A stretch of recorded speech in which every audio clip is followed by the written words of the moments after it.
আজকে বানাবো চাপা শুটকির কালো ভুনা। শুনে কনফিউজ হয়ে গেছেন তাই না? তবে এই কথার সত্যতা আজকে আমি আপনাদের দেখাবো।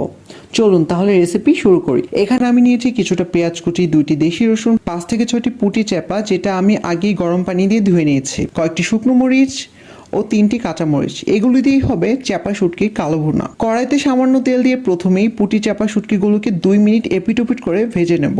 তবে আমার মতো বেশি ভেজে ফেলবেন না, ভাজা হলে তুলে নেব একটা পাত্রে। এরপর ওই তেলেই একে একে দিয়ে দেব রসুন, কেটে রাখা পেঁয়াজের অর্ধেকটা, শুকনো মরিচ ও কাঁচামরিচ। কিছুক্ষণ ভেজে নেব, গোল্ডেন কালার হওয়ার আগ মুহূর্তে নামিয়ে নিতে হবে। তবে আমার মতো পুড়ে ফেলবেন না, তাহলে কিন্তু চাপা শুটকির ভর্তার পরিবর্তে আমার মতো চাপা শুটকির কালো ভুনা হয়ে যাবে। যাই হোক, এরপর নামিয়ে ঠান্ডা করে প্রথমে চাপাগুলোকে পাটায় বেটে নেব।